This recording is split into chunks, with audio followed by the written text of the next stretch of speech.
Hi friends, എല്ലാവർക്കും നമസ്കാരം. എല്ലാവർക്കും നാച്ചുറൽ ടിപ്സിൻ്റെ പുതിയൊരു അധ്യായത്തിലേക്ക് സ്വാഗതം.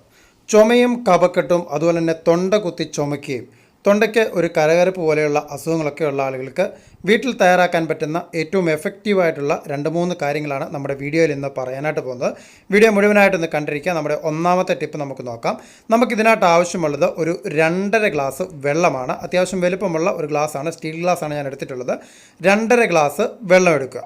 ഇനി നമ്മുടെ മെയിനായിട്ടുള്ള ഇൻഗ്രീഡിയൻ്റാണ് നമ്മൾ ചേർത്ത് കൊടുക്കുന്നത്. നമുക്ക് ആവശ്യമായിട്ടുള്ളത് വെറ്റിലയാണ് നമുക്ക് വേണ്ടത്. വെറ്റില നമുക്ക് പെട്ടിക്കടകളിലും അതുപോലെ ചെറിയ ചെറിയ കടകളിലുമൊക്കെ നമുക്ക് മേടിക്കാനായിട്ട് കിട്ടും. വെറ്റില ഒരുപാട് ഔഷധ ഗുണങ്ങളുള്ള സാധനമാണ്. വിരശല്യമൊക്കെയുള്ള കുട്ടികൾക്ക് ഈ വെറ്റില തിളപ്പിച്ചിട്ടുള്ള വെള്ളം കൊടുക്കാറുണ്ട്. വളരെ നല്ലതാണത്. അപ്പോൾ നമ്മൾ ഒരു വെറ്റിലാണ് 2.5 ഗ്ലാസ് വെള്ളത്തിനെടുത്തേക്കുന്നത്. നമ്മൾ 2 ദിവസത്തേക്കിനുള്ള മരുന്നാണ് ഇവിടെ തയ്യാറാക്കാനായിട്ട് പോകുന്നത്. അപ്പോൾ ഈ വെറ്റിലയുടെ ഞെടുപ്പ് ഇതുപോലെ കളഞ്ഞതിന് ശേഷം ചെറിയ കഷ്ണങ്ങളായിട്ട് നമുക്കിതുപോലൊന്ന് മുറിച്ചിട്ട് ഇട്ട് കൊടുക്കാവുന്നതാണ്. വളരെ എഫക്റ്റീവാണ് ഈ വെറ്റിലയുടെ മരുന്ന്. ഒരുപാട് പേര് ട്രൈ ചെയ്തിട്ടുണ്ട്, അതിൻ്റെ ഫീഡ്ബാക്കൊക്കെ ഒരുപാട് പേര് തന്നിട്ടുണ്ട്. അപ്പോൾ ഇതുപോലെ നമ്മൾ ചെറുതായിട്ട് മുറിച്ചിട്ട് കൊടുക്കുക. ഇനി നമ്മൾ ചേർത്ത് കൊടുക്കുന്നത് പനിക്കൂർക്ക ഇലയാണ്, അല്ലെന്നുണ്ടെങ്കിൽ കഞ്ഞിക്കൂർക്ക എന്ന് ചില സ്ഥലങ്ങളിൽ പറയാറുണ്ട്.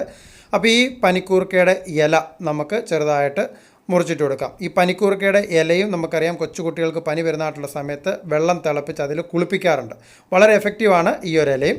ഇനിയും ചേർത്ത് കൊടുക്കുന്നത് ചെറിയ ജീരകമാണ്. ഒരു 1/2 ടീസ്പൂൺ ചെറിയ ജീരകവും അതേപോലെ തന്നെ 1/2 ടീസ്പൂൺ കുരുമുളക് പൊടിയുമാണ് നമ്മളിതിലേക്ക് ചേർത്ത് കൊടുക്കുന്നത്. അടുത്തായിട്ട് വേണ്ടത് തുളസിയിലയാണ്. കൃഷ്ണ തുളസിയോ അല്ലെന്നുണ്ടെങ്കിൽ സാധാരണ തുളസിയോ എടുക്കുക. ഒരു 5 ഇതൾ തുളസിയില കൂടി നമുക്കിതിലേക്ക് ചേർത്ത് കൊടുക്കാവുന്നതാണ്. ഇനി വേണ്ടത് നമുക്ക് മഞ്ഞൾപ്പൊടിയാണ്. ഒരു 1/4 ടീസ്പൂൺ മഞ്ഞൾപ്പൊടി കൂടി നമ്മൾ ചേർക്കുന്നുണ്ട്. മഞ്ഞൾപ്പൊടി നമ്മൾക്കറിയാം, തൊണ്ടയ്ക്കൊക്കെ ഏറ്റവും നല്ല സംഭവമാണ് മഞ്ഞൾപ്പൊടി എന്ന് പറയുന്നത്. മഞ്ഞൾപ്പൊടി നമ്മൾ ചേർത്തിട്ടുണ്ട്. ഇനി വേണ്ടത് ഒരു ചെറിയ കഷ്ണം ഇഞ്ചിയാണ്. ഇത്രയും സാധനങ്ങൾ നമ്മൾ ചേർക്കുന്നത് കൊണ്ട് നിങ്ങൾ ഒരു കാരണവശാലും വിചാരിക്കില്ല ഇതൊരു ഭയങ്കര എരിവായിരിക്കും എന്ന് വിചാരിക്കരുത്. വളരെ ഹെൽത്തി ആയിട്ടുള്ള ഒരു ഡ്രിങ്കാണ്.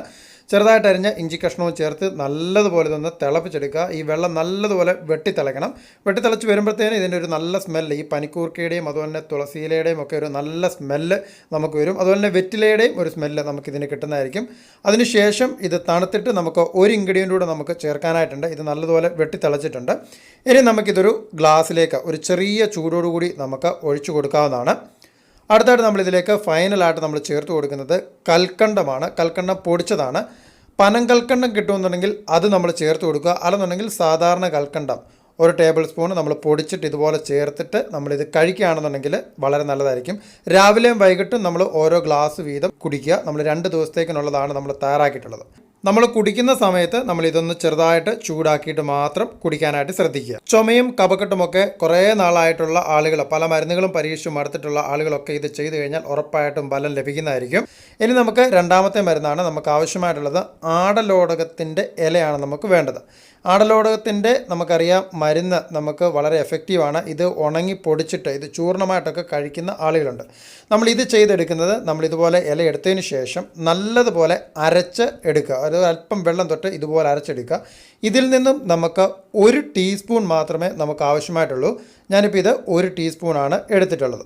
ഇനി നമ്മൾ ഈ 1 ടീസ്പൂൺ ആടലോടകത്തിൻ്റെ നീരിലേക്ക് ചേർത്ത് കൊടുക്കുന്നത് ഒരു കോഴിമുട്ടയാണ്. അത് ഏത് കോഴിമുട്ട വേണമെന്നുണ്ടെങ്കിലും എടുക്കാം. നാടൻ കോഴിയുടെ മുട്ട അല്ലെന്നുണ്ടെങ്കിൽ ബ്രോയിലർ കോഴിയുടെ മുട്ടയെ നമുക്ക് എടുക്കാം. എടുത്തതിന് ശേഷം ഈ ഒരു മുട്ട കൂടി നമുക്കിതിലേക്ക് മുഴുവനായിട്ടും ചേർത്ത് കൊടുക്കാം. അതിനുശേഷം നല്ലതുപോലെ ഇതൊന്ന് ഇളക്കി മിക്സ് ചെയ്തെടുക്കുക. മിക്സ് ചെയ്തിട്ട് നമുക്കിത് രാവിലെയോ അല്ലെന്നുണ്ടെങ്കിൽ വൈകുന്നേരമോ ഏതെങ്കിലും ഒരു സമയത്ത് നമ്മളിതുപോലെ കഴിക്കുക. ഇതിനി എത്ര ദിവസം കഴിക്കണമെന്ന് ചോദിച്ചു കഴിഞ്ഞാൽ നിങ്ങൾക്കിതൊരു ആഴ്ചയിൽ ഒരു 2-3-4 പ്രാവശ്യമായിട്ട് നമുക്കിത് കഴിക്കാവുന്നതാണ്. പറഞ്ഞു വരാത്ത കഫം നമുക്ക് പറഞ്ഞു വരാനായിട്ടും അതുപോലെ ചുമയ്ക്കുമൊക്കെ വളരെയധികം എഫക്റ്റീവാണ്. ഇനി കൊച്ചു കുട്ടികൾക്കായിട്ടുള്ള ഒരു ടിപ്പുണ്ട്, അത് പറയാം. നമുക്ക് ഒരു സവാളയുടെ നീരെടുക്കുക. അതേപോലെ തന്നെ ഒരു നാരങ്ങയുടെ നീരും എടുക്കുക. രണ്ടും കൂടി നല്ലതുപോലെ മിക്സ് ചെയ്തതിന് ശേഷം ഇത് അടുപ്പത്ത് വെച്ച് ചെറുതായിട്ടൊന്ന് ചൂടാക്കുക. ചൂടാക്കി അതൊന്ന് തണുത്തതിന് ശേഷം അതിലേക്ക് 1 ടീസ്പൂൺ തേനും കൂടി ചേർത്ത് നല്ലതുപോലെ മിക്സ് ചെയ്തെടുക്കുക.